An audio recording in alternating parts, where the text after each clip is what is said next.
the singing of O Canada, led by the Honourable Member for Edmonton Centre. Give you the notes. O Canada. 1, 2, 3, 4. O Canada, our old and native land, true patriot love in all our sons command. Quand on bras s'est porté l'épée, il s'est porté la croix. Ton histoire est une épopée des plus brillants exploits. God keep our land glorious and free.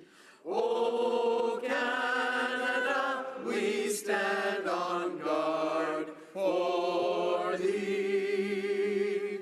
Oh Canada, we stand on guard for thee. On ouvre les portes, let the doors be open.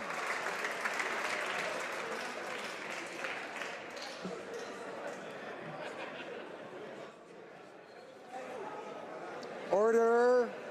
Alors. If you can hear my voice, say shh. Déclaration des députés, statements by members. The Honourable Member for Repentigny. Mr. Speaker, yesterday the government said yes to 2 new pipeline projects. Strangely enough, just before a party organized on Parliament Hill by pipeline lobbyists. The champagne must have flowed with such an announcement. These 2 pipelines will apparently help us fight climate change, explained the Prime Minister. How could he dare say that the expansion of the oil sands is part of transition towards green energy? How does he dare say that this is for the children and future generations, and that by polluting more, we will pollute less? This kind of obtuse reasoning does not help our image worldwide. Climate change does not go on vacation. Canada will pay for its lack of responsibility. Once again, Canada demonstrates that the diplomatic, energy, and economic future of Quebec needs independence. Thank you, Mr. Speaker. As a member from a rural Nova Scotia riding, I commend the government for its focus on rural communities. From investments from water to sewer, ice rinks, arts, broadband internet, and immigration, this government understands that rural communities matter. However, Mr. Speaker, it's very disappointing that in recent months, officials at the Department of National Defence in Halifax and RCMP officials in Halifax proposed to move facilities in my rural riding to move their resources to Halifax. It is my hope that the government's leadership will send a clear message to every department and every official that all departments and agencies should support rural Canada and maintain their rural presence.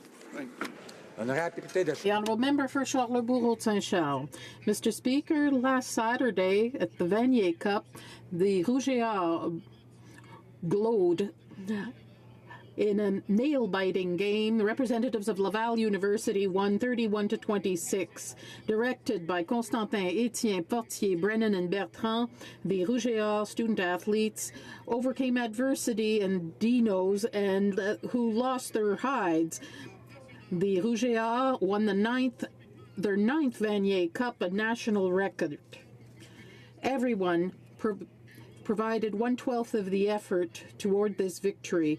Frontline players, reservists, everyone contributed. No one is bigger than the team. I tip my hat to Hugo Richard, the quarterback, for an incredible performance, Cédric Lucieroy, defenseman, and Raphaël Robitaille-Bouchard for his great blocked punt at the end of the match. Go Laval, go! The Honourable Member for Etobicoke Lakeshore. Mr. Speaker, today I honor the great work of the famous people players in my riding of Etobicoke Lakeshore. Famous people players, glow-in-the-dark Dine and Dream Dinner Theatre has been entertaining audiences around the world, across Asia, the U.S., on TV, and in my riding since 1974. On top of its artistic excellence, use of blacklight puppetry, what makes famous people players even more spectacular is that its non-profit organization employs people with physical and intellectual disabilities. With duties in dining room management, arts administration, and theatrical and visual art performances, these actors and artists keep the theatre alive. I would like to congratulate Diane Dupuis, who founded the theatre over 42 years ago, and her 100-year-old mother, Mary Thornton, who has been instrumental in the success of the FPP. I also commend their supporters, including luminaries such as Liberace, who discovered them, Lauren Green, Paul Newman, and most recently Scotiabank. This is definitely a place where special happens, Mr. Speaker.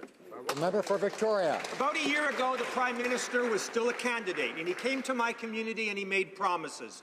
British Columbians took him at his word that he would create new environmental assessments and a new relationship with First Nations. Yesterday, he and his government broke those promises. They broke that trust.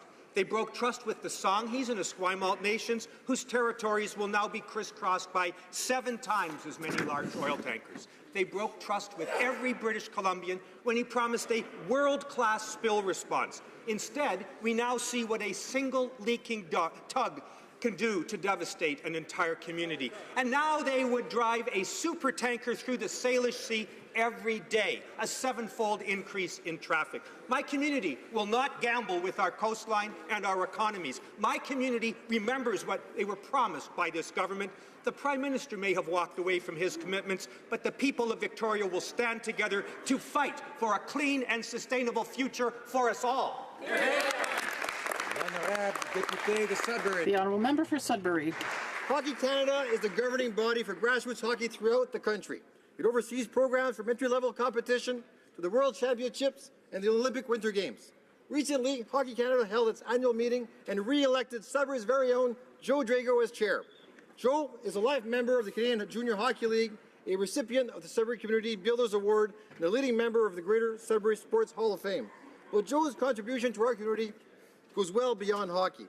He's been a member of the board of our local hospital and hospital foundation for nearly 30 years, a member of the Salvation Army Advisory Board, of the Alzheimer's Society, and the House of Kin, an organization that provides housing to out-of-town families traveling to Sudbury for cancer treatments. Thank you, Joe, for your hard work in support of our favorite sport and everything you do. Joe, you make Sudbury proud. The honourable member for South Surrey White Rock. Mr. Speaker, I rise in the House today to honour and pay tribute to the life and service of Surrey firefighter Ryan Hammer.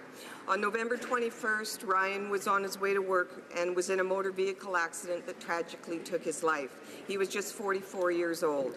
Since 2001, Ryan has been a dedicated and invaluable member of the Surrey Fire Department, serving our community for the last 15 years. His colleagues knew him as a deeply caring person and a dedicated member of the fire service and his community. He was known for his volunteer work, donating numerous hours to the Surrey Firefighters Charitable Society and taking a leadership role within the BC Professional Firefighters Association. I would like to send my heartfelt prayers and deepest condolences to Ryan's family, friends, and fellow fire personnel. He leaves behind his wife Tiffany, his son Cole, and his daughter Matea.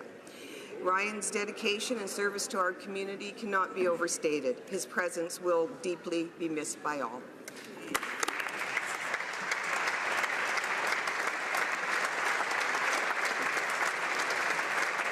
The honourable member for Humber River Black Creek.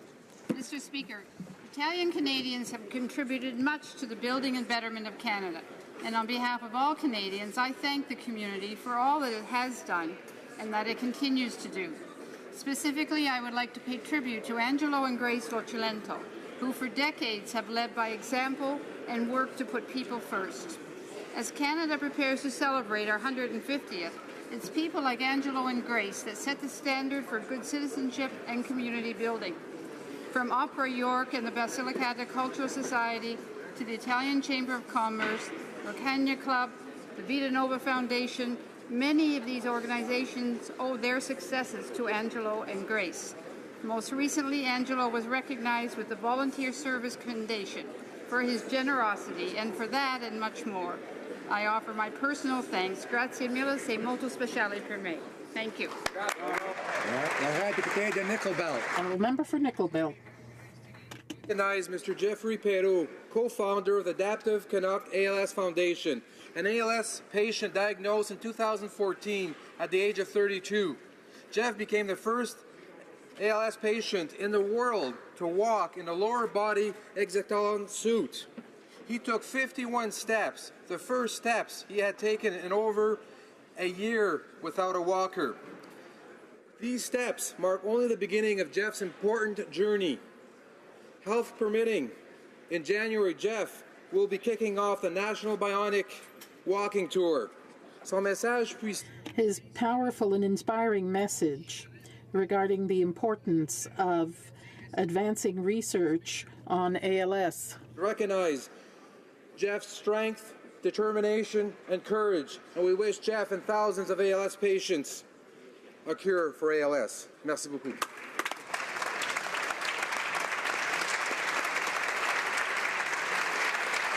The honourable member for Saskatoon-Grasswood. Thank you, Mr. Speaker. We welcome Bill Wazer from Saskatoon-Grasswood to Ottawa to accept his first Governor General's Literary Award for A World We Have Lost, Saskatchewan Before 1905.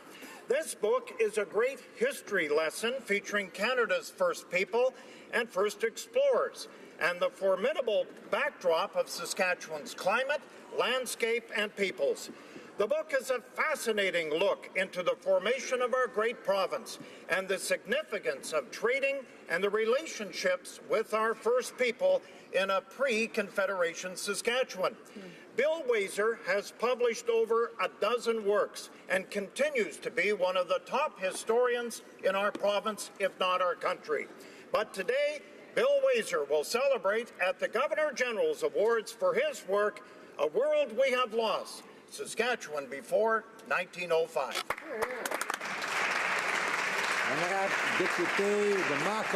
The honourable member for Marc-Aurèle-Fortin. Mr. Speaker, as we enter December, the last month of a year that helped us accomplish a great deal for our country and fellow citizens, I'd like to take this opportunity to thank the wonderful people of my riding of Marc-Aurèle-Fortin for their trust in me. I also want to take this opportunity to transmit my best wishes for the coming holiday season. I'd like to add this, that my fellow citizens in Laval, Quebec, and all across Canada take the time to show their gratitude by getting involved with local charities. I myself will set an example on December 20th when I joined the volunteers of Moisson Laval for the traditional distribution of Christmas hampers. To close this year, to one and all, I wish serenity, health, and prosperity. The member for Sault Ste. Marie. Mr. Speaker, I'm honored to stand today in the House and recognize the important work of Refugee 705, a nonpartisan group in my riding of Sault Ste. Marie that helps connect citizens with local refugee sponsorship initiatives. I'm pleased that the Federal Sault Ste. Marie Liberal Association will be partnering up with the Refugee 705 this holiday season. On December 9th, our local refugees in Sault Ste. Marie are invited to take part in a holiday tradition, which will be including a city bus ride, which will tour the entire city and look at the beautiful holiday lights. Following this outing, hot chocolate and gingerbread cookies will be served, as no holiday tradition is truly complete without holiday treats. I encourage my colleagues here today, and indeed all residents of all communities, to partake in the various upcoming holiday traditions across Canada and to embrace the warmth, generosity, and open-heartedness that characterizes this season and this great nation. Thank you, Mr. Speaker. Honourable member for Flamborough-Glanbrook. Speaker, each year in Israel, November 30th is set aside to commemorate the plight of more than 1 million Jews that were driven from their homes across the Middle East as a result of religious persecution between the 1940s and 1970s. Following the establishment of the State of Israel, anti-Jewish sentiment and systematic violence dramatically increased, forcing far too many families to flee their homes. I'm proud to share with the House that B'nai B'rith Canada, along with several community partners, have launched a week-long campaign to remind us of the suffering of these Jewish refugees and is looking to mark November 30th in Canada officially to honor them. Speaker, today is November 30th. With the stories and memories of Jewish refugees in our thoughts, I can assure the Jewish community of this. I and my colleagues will not tolerate, in fact, we will fight against anti-Semitism in all of its forms here in Canada and abroad. Hear, hear.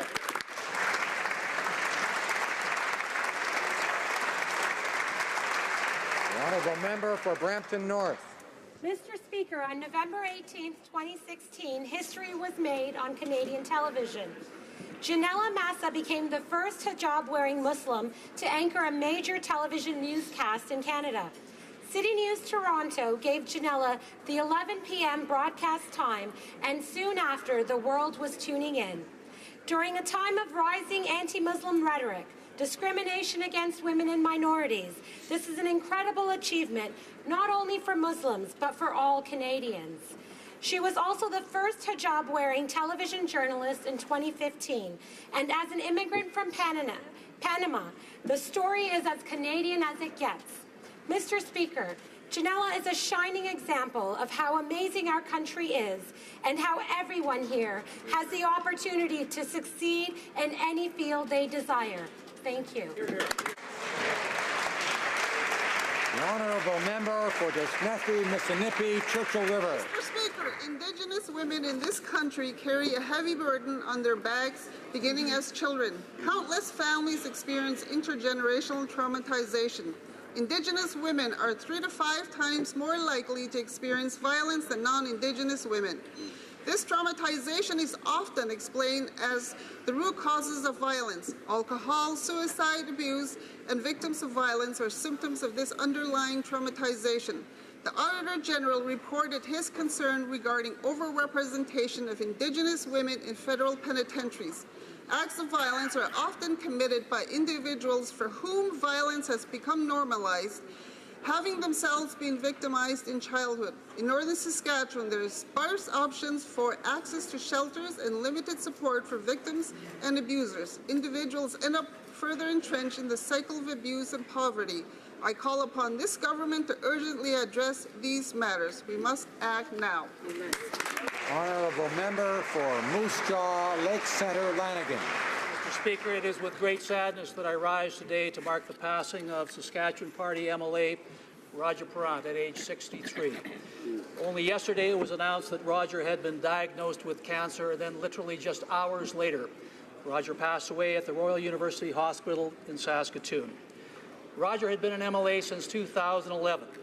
Before his election, he had long been an advocate for Aboriginal and poverty issues in and around Saskatoon.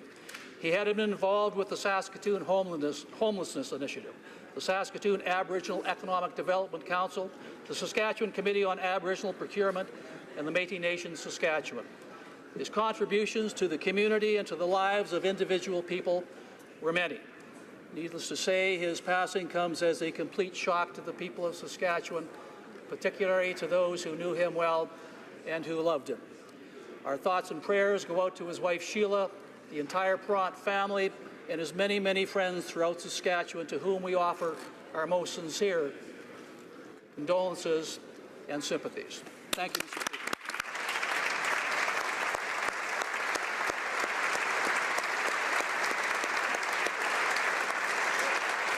The honourable member for London North Centre.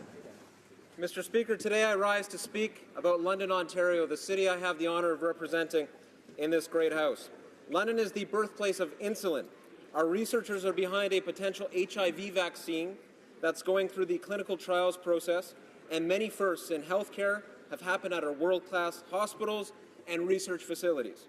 The list continues, whether it's making doors for the White House at the Herring Doors Factory, providing social and entertainment news through Dipley.com, the fastest-growing website, Mr. Speaker, in Internet history, or producing 77,000 frozen pizzas a day at Dr. Ucker's North American facility. London has you covered. Home to the Labatt Brewery, producing more than 1 billion cans and bottles of product a year. Makers of 3M products, including duct tape, and manufacturers of Billy B. Honey. It gets better, Mr. Speaker. Oh, and did I mention every single chicken McNugget in Canada is made at Cargill, Mr. Speaker. If you haven't been to London, I invite you to come down. Thank you very much.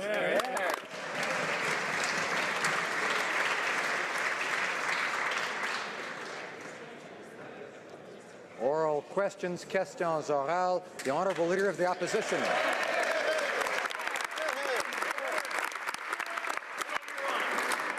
Mr. Speaker, when he rejected the Northern Gateway Pipeline, the Prime Minister robbed 31 Aboriginal communities and the people who live in them an opportunity for a better life. These First Nations stood to benefit directly from almost $2 billion in job creation agreements that would have built desperately needed housing and schools while employing thousands of young Aboriginal Canadians. The Prime Minister had a choice to proceed with more Aboriginal consultations and find a way to get to yes for this project. So can the Prime Minister explain why he's taking away hope and opportunity for these First Nations? Right Honourable Prime Minister. Mr. Speaker, yesterday's announcement demonstrated that in 1 year we were able to do what 10 years of the previous government was unable to do. We were elected on a solemn commitment to both grow the economy and protect the environment at the same time, and that's exactly what we've done. By doing this, by demonstrating that we've listened to Canadians, we understand their concerns, both about jobs and about the future, but also about protecting the environment for generations to come. We acted in a way that was consistent with what Canadians have been asking for. The Honourable Leader of the Opposition. Mr. Speaker, what the Prime Minister did yesterday was denied hope and opportunity to thousands of young Aboriginal Canadians. He had a choice, but he made a political decision at their expense to take Gateway off the table, even as an option to move our resources when we need as many options as we can get. The 31 First Nations and Métis equity partners in Gateway have said that they are shocked and disappointed at his decision. They wanted to see consultations continue. So how can the Prime Minister justify killing good jobs for young Aboriginal Canadians? Right Honourable Prime Minister. The fact of the matter is that party opposite has never understood that the way to build a strong future is by both protecting the environment and creating good jobs. The fact that they have never understood that those two things go together is why they're flailing about for things to say today when we got done what they were unable to do for 10 years. Honourable Leader of the Opposition. Well, Mr. Speaker, it's been a year, and under the Prime Minister's watch, not a single new full-time job has been created in our country. And it's about to get a lot worse with the election of Donald Trump. Canadian families are worried that the Prime Minister doesn't have a plan to deal with the new U.S. administration. While the Prime Minister raises taxes on Canadians, the Americans are planning to cut taxes by more than half. So what is the Prime Minister's plan to ensure that good jobs don't move to the United States? Right Honourable Prime Minister.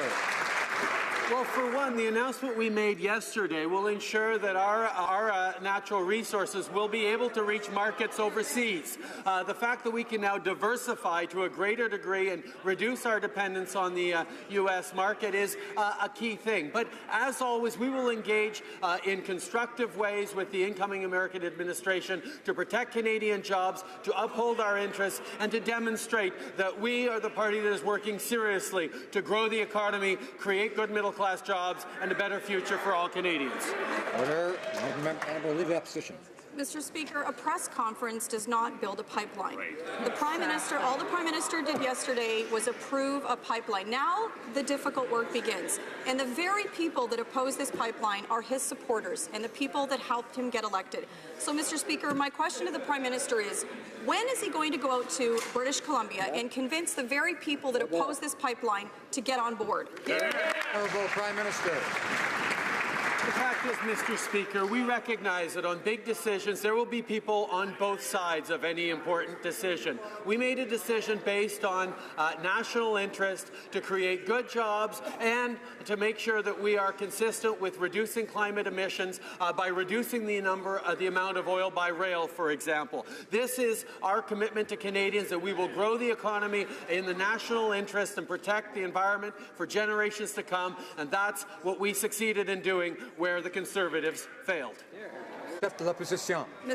The Prime Minister has not succeeded yet. No kidding. Mr. Speaker, the CBC receives more than $1 billion a year from taxpayers, and now they're looking for an extra $400 million a year. That would mean another $46 for every man, woman, and child in this country. Money that Canadians cannot afford. We're already $30 billion in deficit, and we cannot afford to keep spending. So will the Prime Minister assure Canadian families that they won't be on the hook for this, do the right thing, and just say no? Right Honourable Prime Minister. Once again, Mr. Speaker, the Conservatives are demonstrating that they don't understand the importance of cultural industries, of artists, of creators, not just to Canadian identity, but to growing the economy.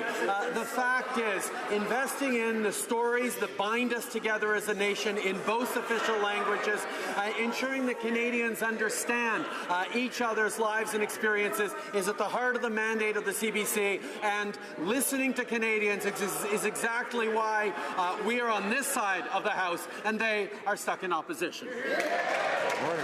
Member for Outremont. Mr. Speaker, the Prime Minister has spoken passionately about reconciliation with First Nations, about a true nation-to-nation relationship. The words we use matter, but the actions we take, of course, matter more. With 59 First Nations saying they were not meaningfully consulted on Kinder Morgan, how can the Prime Minister believe that he has the social license to proceed? Well, Prime Minister.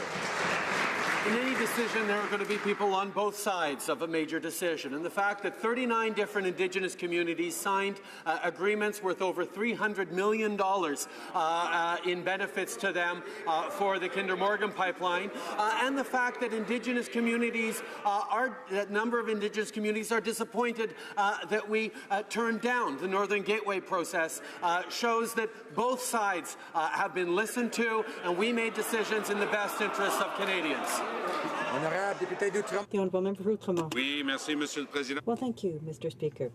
The Prime Minister led many people to believe that he would take a different approach from Stephen Harper.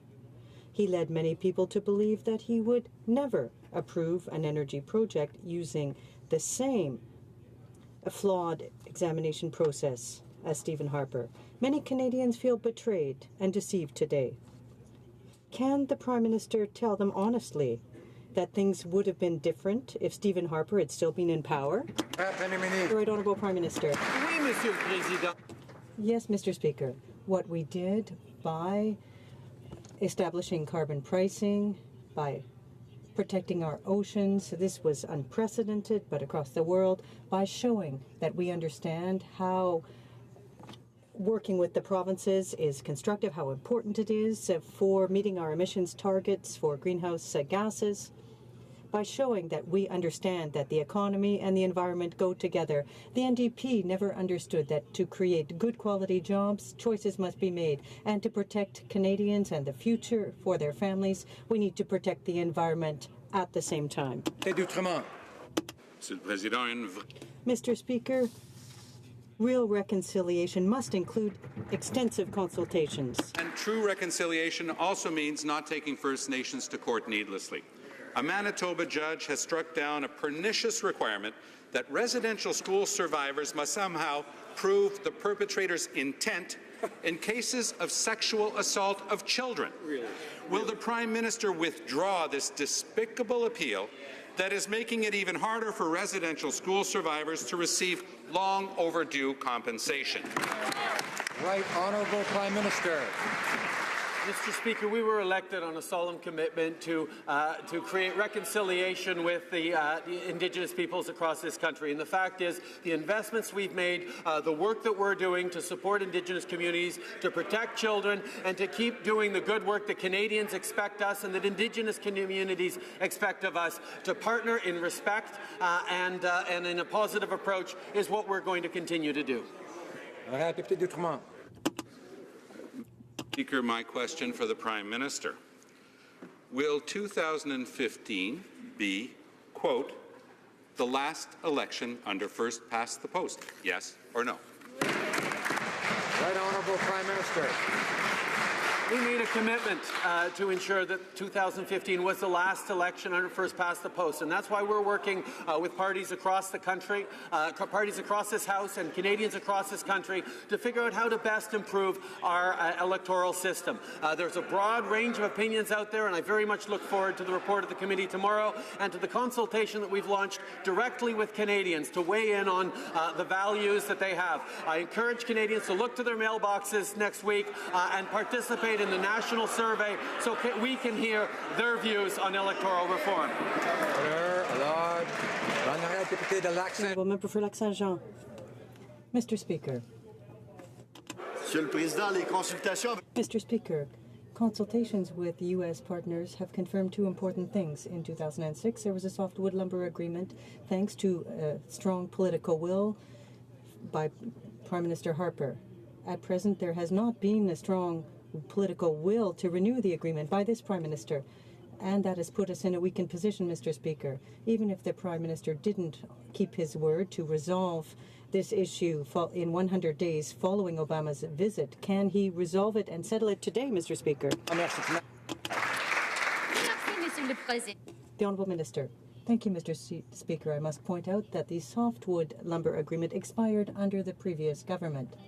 Canada is prepared for all situations, and we will vigorously and proudly defend the rights and interests of workers and producers. In the past, courts have always ruled in our favor, and we're confident that they will continue to do so. I will continue negotiations with Ambassador Froman this weekend in Geneva. We're looking for a good agreement for Canada, not just any agreement. The Honourable Member. The agreement expired during an election period, and now we're talking about 10 years of peace in the forestry industry, thanks to our former government, Mr. Speaker. We shouldn't be surprised, Mr. Speaker, that 7 ministers in the government, 7, voted against the softwood lumber agreement in 2006 when they were opposition members. Mr. Speaker, are we going to be able to take this file seriously and get an agreement signed, an agreement that will be good for the 300-some thousand forestry workers in this country? The Honourable Minister. We are committed to protecting the forestry system in Quebec and Canada, and we will continue to include that in all of our negotiations. We are confident that the forestry sector in Canada is operating while fully respecting international rules. I have spoken to Mr. Blanchette in Quebec, and I'm eager to meet again with him, with the Quebec Minister for the Economy and my colleague, the Minister for Natural Resources. That will be next week. We are working for Canada and for Quebec. For Chilliwack Hope. Mr. Speaker, yesterday the Prime Minister tried to have it both ways on pipelines. He supported the Trans Mountain pipeline because of the science, the evidence, and the conditions imposed by the independent National Energy Board regulator. He said the Liberals would not accept any political arguments against Trans Mountain. Then he killed the Northern Gateway pipeline and the thousands of jobs that go along with it based entirely on political arguments. Why was the exact same independent regulatory process that was so good for Trans Mountain so bad for Northern Gateway? The Honourable Parliamentary Secretary to the Minister of Natural Resources. Thank you, Mr. Speaker. The TMX and Line 3 projects received government approval because they meet our standards on the environment, but not all pipeline projects meet this strict criteria. The Government of Canada has directed the National Energy Board to dismiss the application for Northern Gateway Pipeline. After consultations, it has become clear that the project is not in the best interests of the local affected communities, including Indigenous peoples. The Great Bear Rainforest, Mr. Speaker, is no place for a pipeline, and the Douglas Channel is no place for tanker traffic. Thank you. Member for Chilliwack Hope. Mr. Speaker, they're completely making it up as they go along and have abandoned a scientific, evidence-based decision-making process. The Prime Minister made a political decision to overrule the scientific, evidence-based decision. There was nothing in the NEB's decision that said the Northern Gateway pipeline couldn't be built safely. This project would have created tens of thousands of jobs right across the country. Why does the Prime Minister think his political interests are more important than the livelihoods of Canadians' workers, and why did he kill these jobs? The Honourable Parliamentary Secretary. Thank you, Mr. Speaker. As we've said, we accomplished more in 1 year than they did in a decade. We listened to Canadians about how the environment and the economy go hand in hand. Order, order, order. I know these are topics on which people feel very passionate, but the idea is we allow each side to have their say, and I'm having much easier time hearing the questions than I am hearing the answers. It should be easy to hear both. Both are important. So please listen to the Honourable Parliamentary Secretary. Thank you, Mr. Speaker. These projects will create 22,000 direct, good-paying jobs for Canadians, including Albertans, and generate billions of dollars for our economy. Mr. Speaker, on this side of the House, we are supporting Canadian workers, and I encourage the members opposite to join us.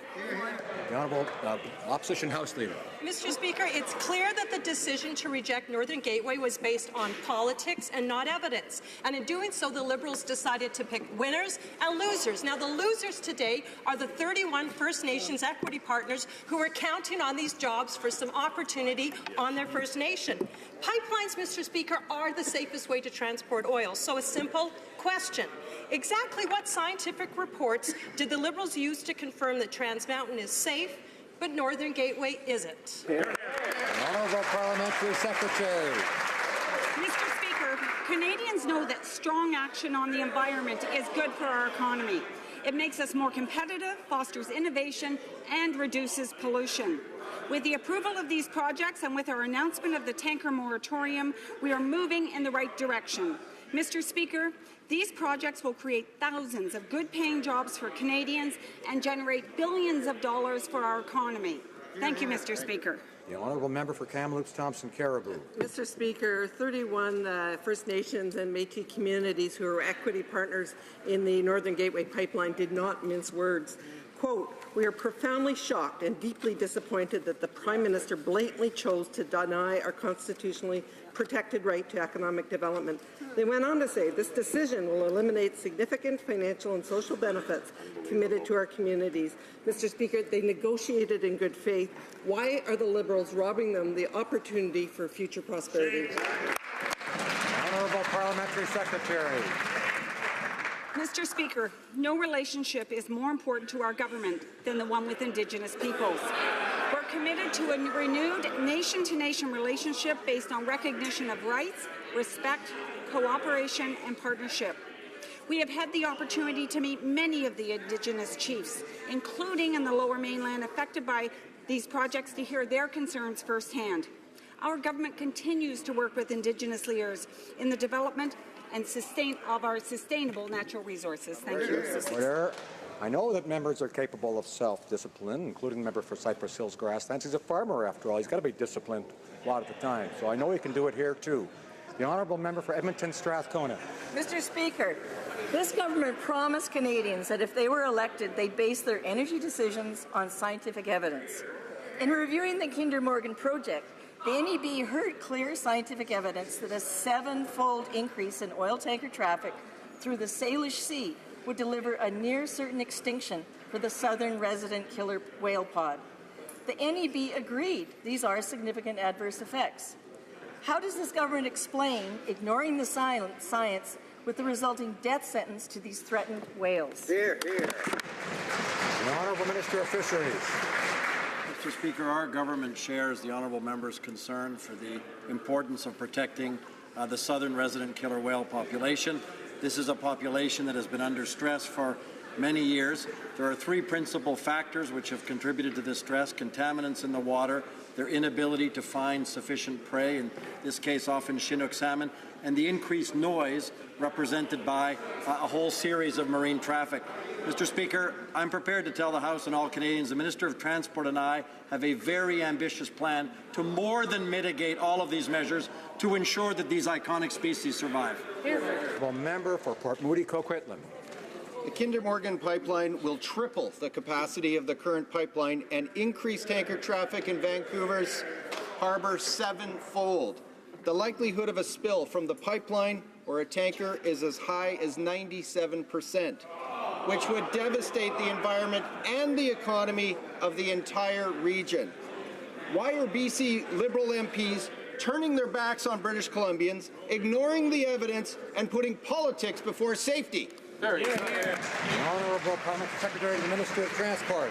Thank you very much, Mr. Speaker. Our government is committed to achieving a world-leading marine safety system, one that will meet Canada's unique context. And that is why the Prime Minister announced our new $1.5 billion National Oceans Protection Plan.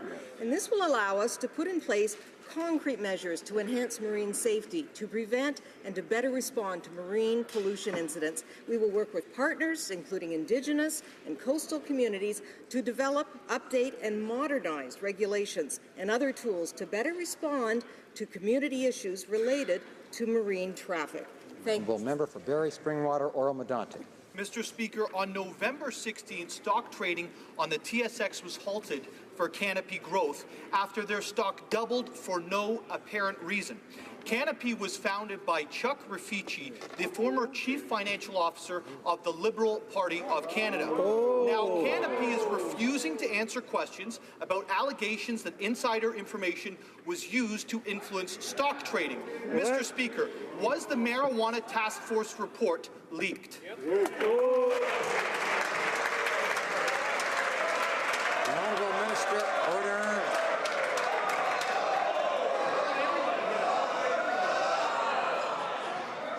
Order we want. I think members want to hear the answer. Order. This could be a short question period, folks. We're losing time from question period. Let's have some order. Order. The Honourable Minister of Health. Mr. Speaker, we are very pleased that an excellent task force has been hard at work over a number of months. They have been tasked to respond to a number of questions that were put to them by myself as well as my colleague, the Minister for Public Safety and the Minister for Justice. We look forward to the task force delivering its document later today, and in due time it will be made public to all Canadians. Honourable Member for Barrie Springwater, Oro-Medonte. Well, Mr. Speaker, the Liberal cabinet is not the only ones questioning what happened. Even stock experts are. Stock analysts are being quoted saying, why did it move? Nothing special seemed to be going on, so this is highly unusual. We know that Liberals used the Marijuana Task Force report, and now it's signed, sealed, and delivered. And on November 16th, Liberals were made millionaires using marijuana stocks. Was this insider trading, and what is the minister going to do to prove that it wasn't? The Honourable Minister of Health.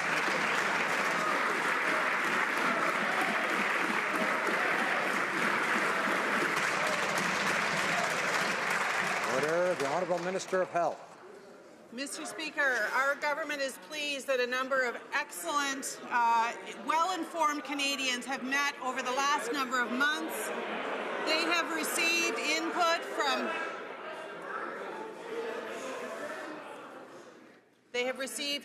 from thousands of Canadians who have commented on the discussion paper related to the introduction of legislation, a new project that will require legalization, regulation, and restriction of access to cannabis. We look forward to receiving the report, which will be delivered by the task force later today. The Honourable Member for Lévis-Lotbinière. Thank you, Mr. Speaker. Chuck Raffici was the Chief Financial Officer for the Liberal Party of Canada and co-founder, CEO of Canopy Growth Corporation. Canopy Growth Corporation stock doubled on November 16th. Mr. Speaker, generally, stocks don't double overnight. There may have been a leak from the task force on marijuana. Mr. Speaker, what processes have the Liberal government put in place to ensure that the recommendations put forth from this task force are not disclosed? The Honourable Minister of Justice. Thank you, Mr. Speaker. As has been stated, our government is committed to legalizing, strictly regulating, and restricting access to marijuana. We have had the fortune of having a task force who will be reporting and sending their report forward today. It's my understanding that the chair is going to release publicly a statement, and once translation is complete, the task force recommendations and report will be provided to the Minister of Public Safety, Health, and myself, and we will move forward in this regard. A member for Red Deer Lacombe. Order. So, Mr. Speaker, Canopy Growth Corporation, which 2 weeks ago had a market capitalization of over $1.7 billion was co-founded by the former Chief Financial Officer of the Liberal Party of Canada, Chuck Graffici. But it gets worse, Mr. Speaker. Laurier Club Liberal donors Bruce Linton and Mark Zakulin are also large shareholders and executives of Canopy Growth. Mr. Speaker, something doesn't add up here unless you're a well-connected Liberal pot shareholder. What preferential information did these well-connected Liberals get in return for their large Liberal Party donations? Great question.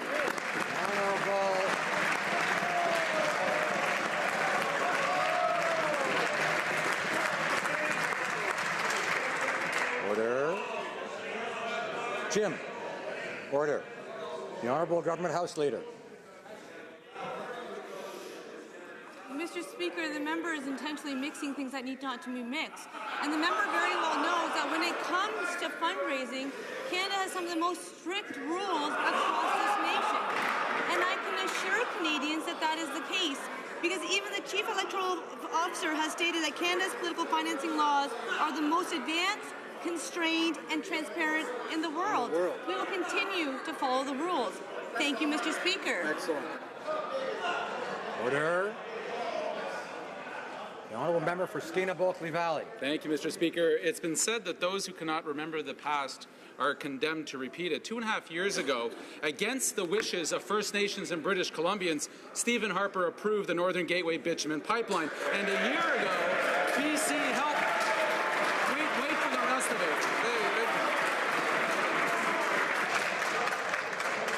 Order. The Honourable Member for Skeena-Bulkley Valley has the floor. We need to hear the question. And a year ago, British Columbians helped throw them out of office. Yesterday, the Prime Minister approved a pipeline, a Kinder Morgan bitumen pipeline, once again against the interests of First Nations and British Columbians. He promised a credible review process, and he broke that promise to Canadians. Does the Prime Minister actually think he can betray British Columbians and get away with it? Will any of the BC Liberal caucus actually stand up for our province and stand against this pipeline? The Honourable Parliamentary Secretary to the Minister of Natural Resources.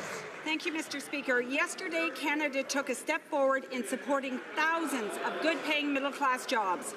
Our government had taken concrete actions to protect our coasts, put a price on pollution, while finding new markets for our resources.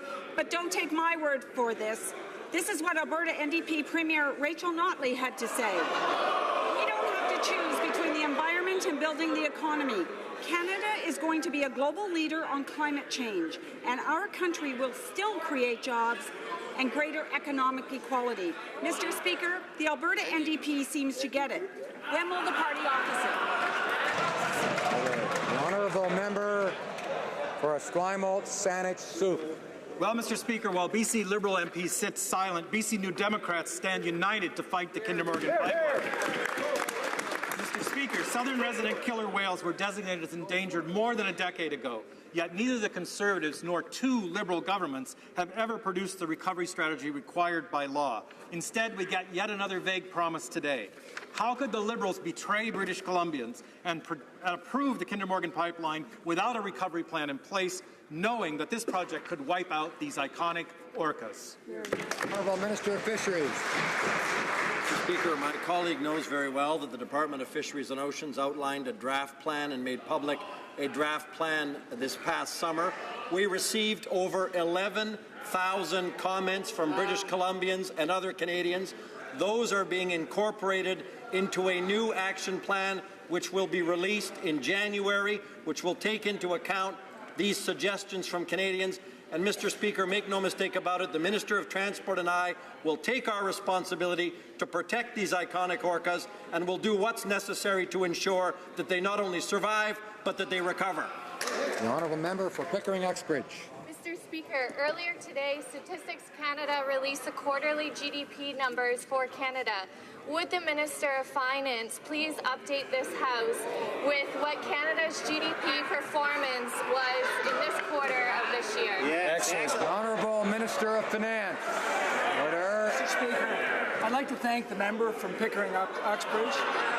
Today's numbers are indeed good news for Canada, but it's what's behind the numbers that's particularly important. Order. I asked the member for Elmwood, Transcona, and others to quietly listen to the answer. We each get our turn here, each side does. So let's ensure we can hear both the questions and the answers.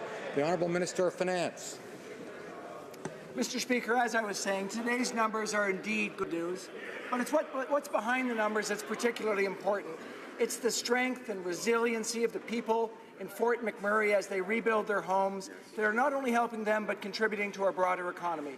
And the story's even better. It's the generosity of Canadians that have worked together to make this happen. That, Mr. Speaker, is a wonderful story, one we're going to build on as we build Canada's economy. The Honourable Member for Beauport-Limoilou.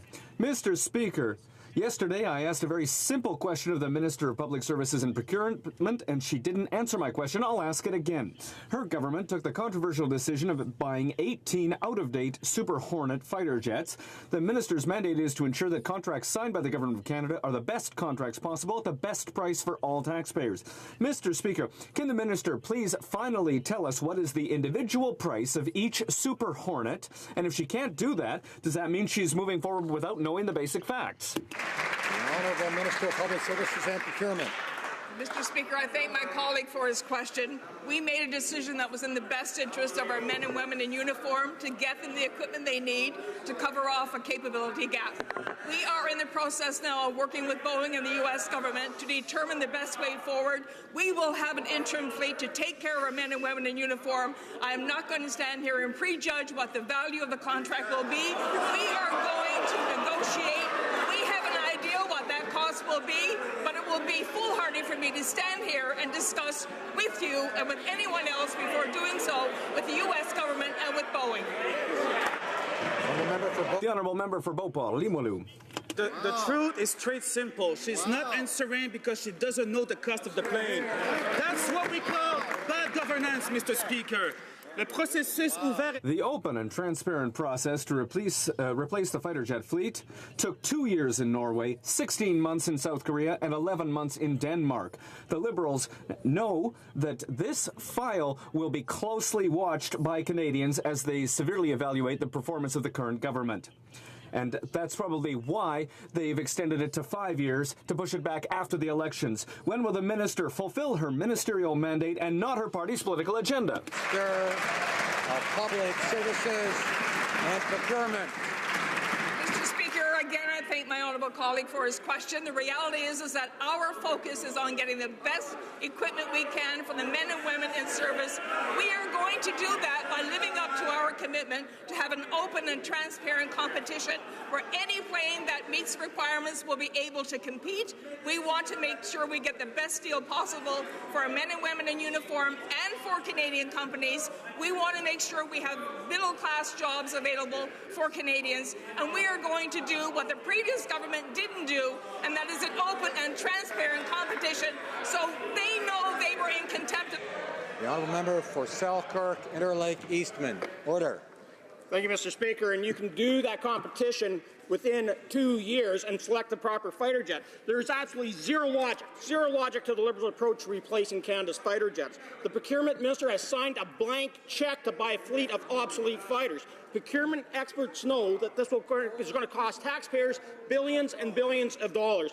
Now, after ignoring the Air Force, the Liberals unilaterally changed the number of fighter jets that our military needs. So, when the Liberals have decided to sole source the Super Hornet, who wrote the statement of requirements? Was it our Air Force or was it the PMO? The Minister of Public Services and Procurement. Mr. Speaker, unlike the previous government, we are going to deliver for our men and women in uniform. We are going to make sure that we live up to our requirements under NATO and NORAD. We are not going to live with a capability gap as the previous government did when they mismanaged it. We are going to make sure that we have the equipment we need to do the job expected of us. Honourable Member for...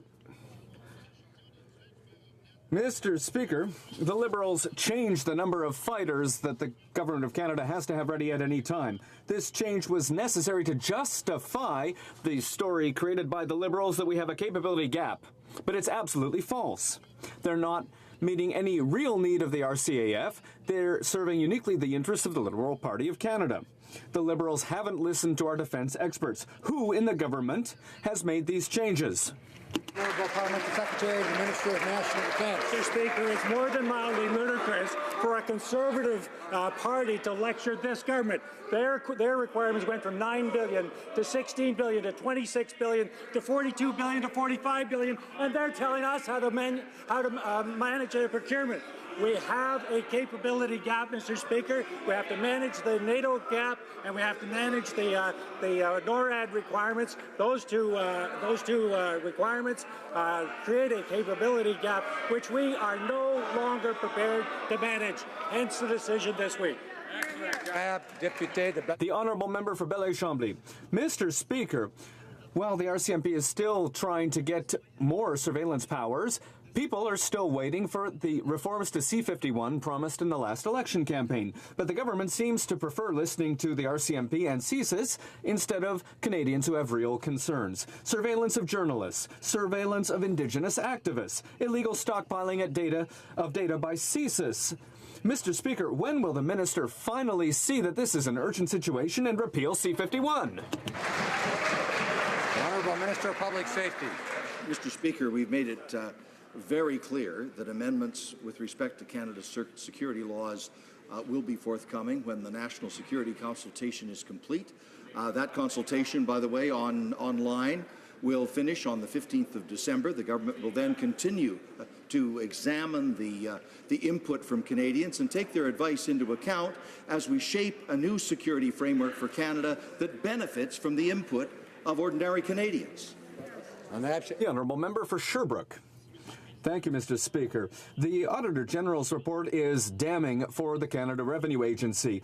Some taxpayers wait more than 896 days before getting an answer from CRA, and the CRA has accumulated 171,000 contested tax files that are sitting on desks, and delays take 4 times longer than in other countries. Governments come and go, but the problems remain. It takes more than words now, it takes action. So for a minister who wants to improve services, does she find that it's normal that Canadians have to wait more than 2 years before getting an answer from her department? The Honourable Minister of National Revenue.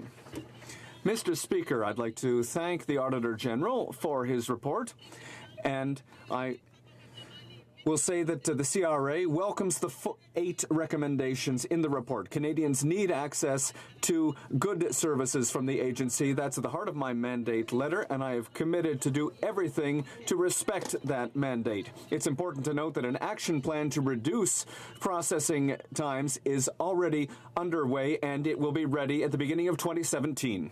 Carleton. 2 years ago, almost today, the former Conservative government granted the Ottawa Hospital's request to build in the big open field right across the street. Problem solved until the Liberal Minister for Ottawa Centre stepped in, delayed the process for a year, and last week tried to force the Ottawa Hospital to move to a location it had twice rejected. Unbelievable. Now, the Ottawa Liberal Mayor, Liberal MPPs, and pretty much everyone else is disagreeing with her decision. The Liberal Minister for Ottawa created this mess. Will she reverse her decision and let the hospital build in the place that it chose? Honourable Minister of Canadian Heritage. We will be receiving the report today, and of course I will have a close look at it. There's a clear need for a downtown hospital in Ottawa, and we will make sure that our approach requires the support of the partners involved in building this important hospital that will serve the Ottawa community for the century to come. We will be in touch with all levels of government, and we look forward to working all together on making sure that this important project happens. For Carleton. Well, all levels of government actually oppose the decision that the government is trying to force on the hospital. But, Mr. Speaker, when an Ottawa MP asks about an Ottawa hospital, Ottawa patients deserve to get an answer from an Ottawa minister. She is the one that created this mess. Now she's hiding behind a minister from Montreal. If she cannot stand up and speak up for her own city, will she step aside so the Prime Minister can appoint someone who will? Honourable Prime Minister. Right Honourable Prime Minister. The Conservatives have shown that their way of approaching problems is to pit one region against the other. That's consistently what they've done, and that's what they're trying to do again here. We and Canadians reject that approach.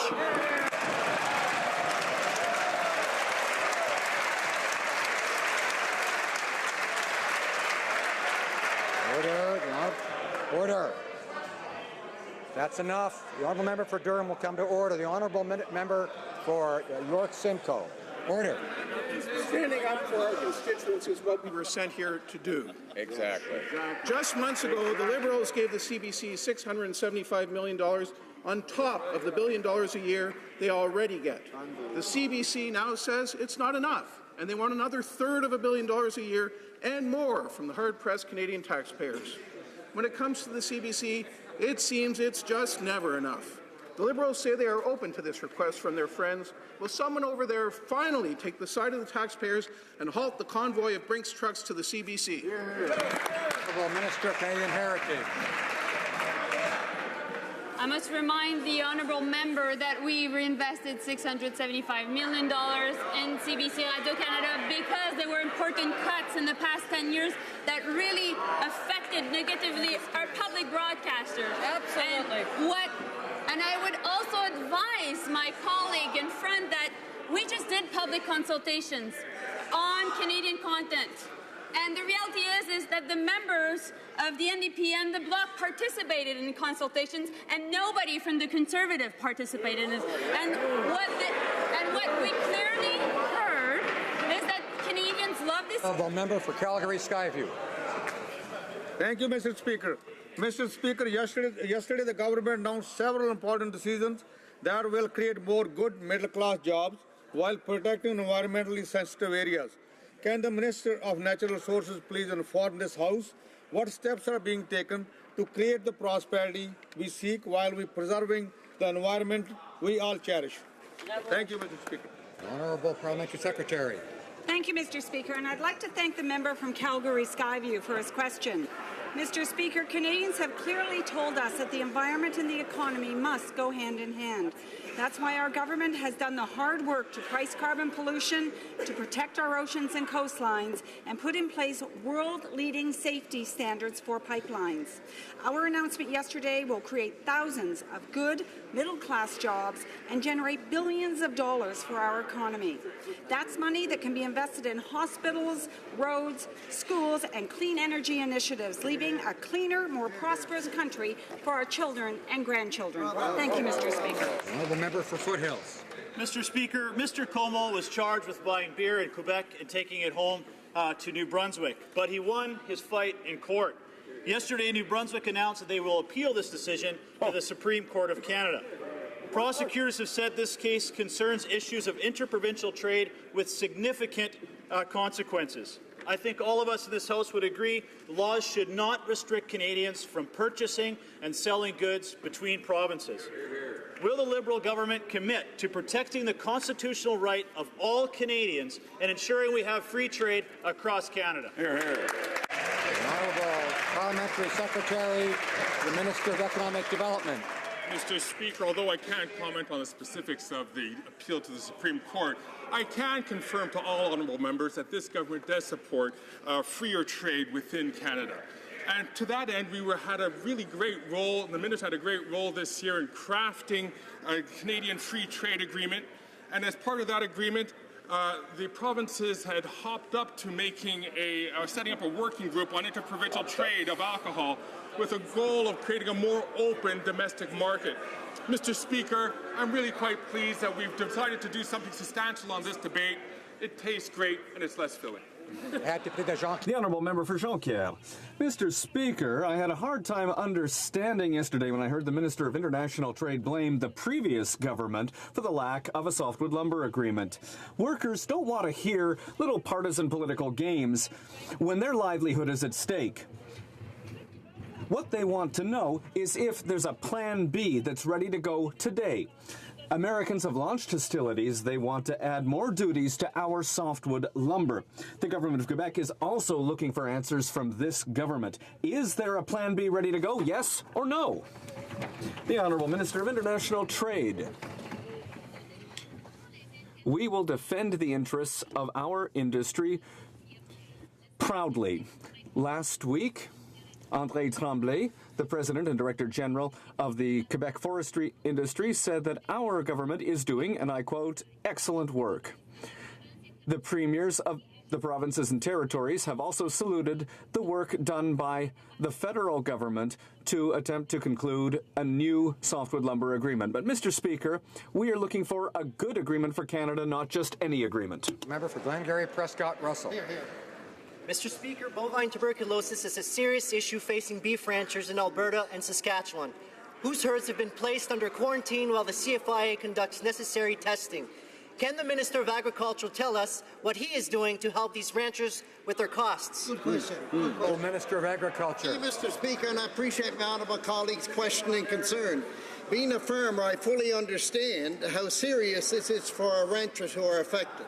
That's why I am so pleased today to announce that we will provide up to $16.7 million for affected provinces to help these ranchers with their costs, including feed, water, transportation, and interest on their loans.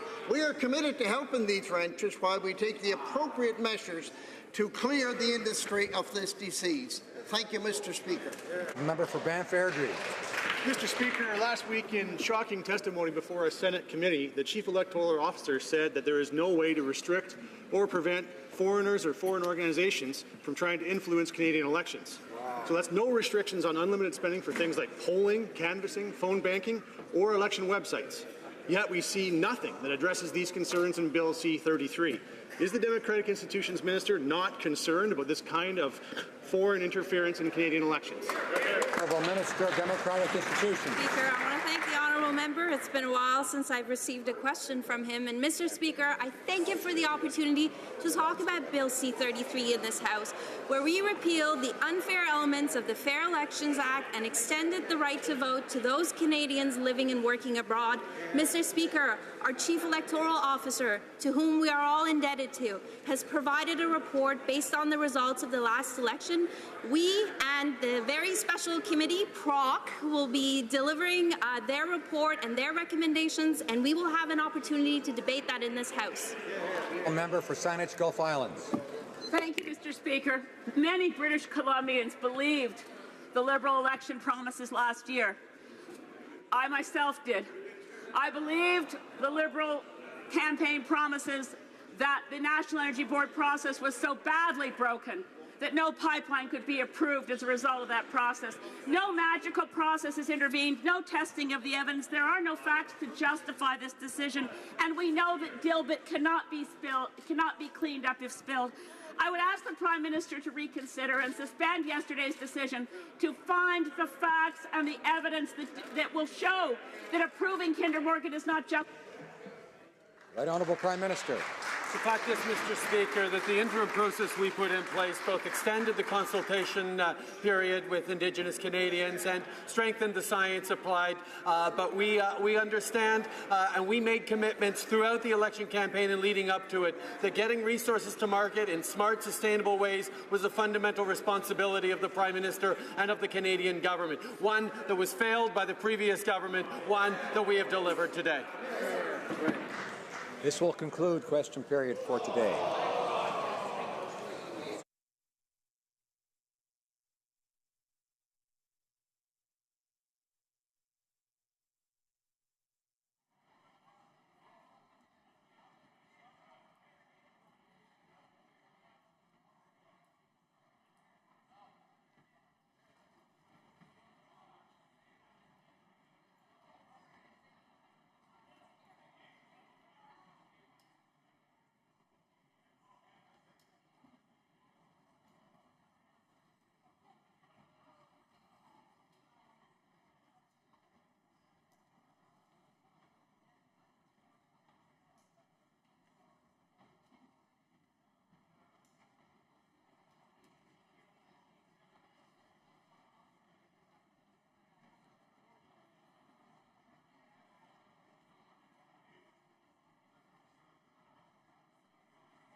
Tabling of documents. J'ai l'honneur de déposer sur le bureau. It's my honor to table under subsection 65(3) of the Official Languages Act, the report to Parliament of the Commissioner of Official Languages on the investigation into the Courts Administration Service. Under subsection 65(3), this committee is deemed referred to the Standing Committee on Official Languages. Parliamentary Secretary to the Government House Leader. Yes, thank you, Mr. Speaker. Pursuant to Standing Order 36(8), I have the honour to table in both official languages the government's response to 20 petitions.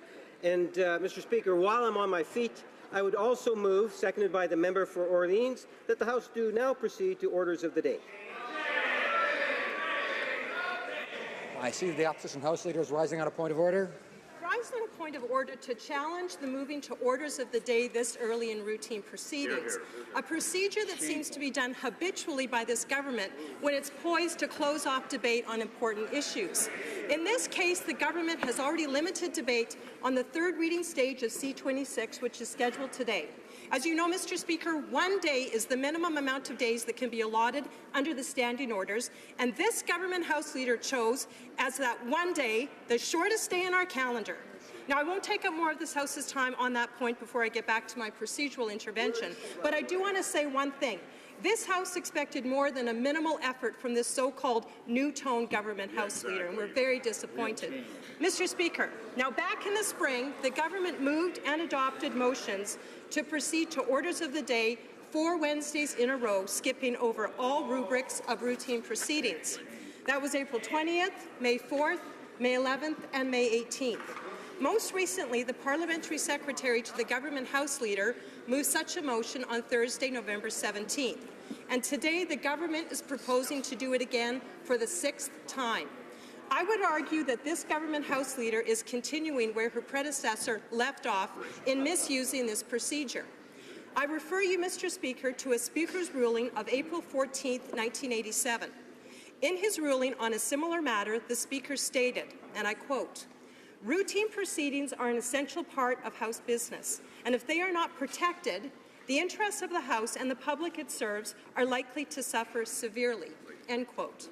He referred to a ruling of November 24, 1986, in which a motion having the effect of superseding a number of items under routine proceedings was inappropriate and excessive and was disallowed. However, the circumstances on April 14th in 1987 were dramatically different, and the Speaker allowed the government to move its motion. I will compare those circumstances to today's circumstances and let you, Mr. Speaker, and the House draw its own conclusions. The Speaker observed that the opposition was significantly obstructing the progress of Bill C-22. He noted that 7 divisions took place prior to the introduction of the bill, most of them resulting from the moving of dilatory motions under routine proceedings. 14 more divisions, most of them again resulting from the moving of dilatory motions during routine proceedings, took place before the bill obtained a second reading on December 8, 1986. The bill was referred to committee and the bill was reported back to the House on March 16, 1987, after 24 meetings and 82 hours of debate. Numerous amendments were proposed at report stage, and the House debated those amendments for 4 days. On April 7th, the Minister of Consumer and Corporate Affairs gave notice of time allocation. Unlike the opposition in 1987, we have negotiated openly and honestly with the government. Since this Parliament began, only 2 dilatory motions have been moved by the opposition. In contrast, 5 such motions have been advanced by the government. Today will be the 6th. The Speaker in 1987 noted that in the British House of Commons, the Speaker has the power to refuse a dilatory motion if he believes it to be abuse of the rules of the House. He also noted the Speaker is empowered to allow them if he believes them to be justified. So in comparing C-22 in 1987 and any bill this government has proposed to the House in this Parliament, the opposition has not given the current government justification to proceed in this manner. The scale of obstruction in 1987 was extreme, according to any standard, and only under those circumstances was the government permitted to move their motion. The government should not be allowed to routinely skip over all rubrics during routine proceedings without just cause. As Speaker Fraser pointed out, routine proceedings are an essential part of House business, and they should be protected as a vital component that serves the interests of this House and the public. There is no moral ground or rational reason here for the government to proceed to this matter. Speaker Fraser, in his 1987 ruling, added, and I quote, "It is essential to our democratic system that controversial issues should be debated at reasonable length so that every reasonable opportunity shall be available to hear the arguments pro and con, and that reasonable delaying tactics should be permissible to enable opponents of a measure to elicit public support for their points of view." End quote. Clearly, the 1987 case involving C-22 demonstrated unreasonable delaying tactics. This House, Mr. Speaker, has never seen such delaying tactics, and this government has never experienced this sort of sideshow from the opposition. The government's problems are self-inflicted, Mr. Speaker, and are not due to the opposition. The government had the privilege of working with the generally cooperative opposition in this Parliament, and it has frittered away that goodwill. It has foolishly squandered it through its mismanagement of the House, mean-spirited tactics, and its minimalist effort to make Parliament work. While the government House Leader was marketed as new, we discovered now that we did not get new and improved. Mr. Speaker, I ask that you consider my argument and not allow the government to move their motion to proceed to orders of the day until it has least demonstrated that unreasonable obstruction has taken place. Thank you, Mr. Speaker.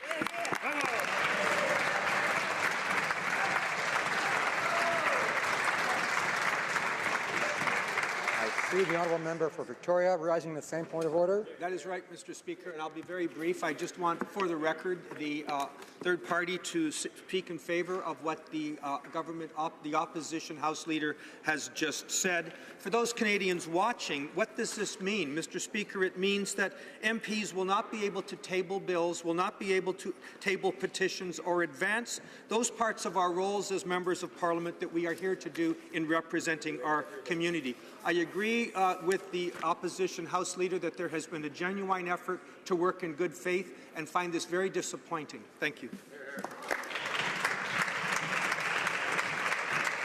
The honourable member for Saanich Gulf Islands is rising the same point of order. I rise as well. I find it, of course, I temper my comments by recognizing the irony that while I agree with the current government House Leader, opposition House Leader, I recognize that in the previous Parliament it was her government that quite often brought this motion forward, but as a representative of one of the smaller parties, the smallest party, our opportunity to speak in routine proceedings, to put forward petitions and so on, is grievously interfered with as this practice becomes more routine. And I would urge you, Mr. Speaker, I support the comments made by the member for Victoria and the Honourable Opposition House Leader, that we find a solution so that we can proceed with routine proceedings more, forgive me, routinely.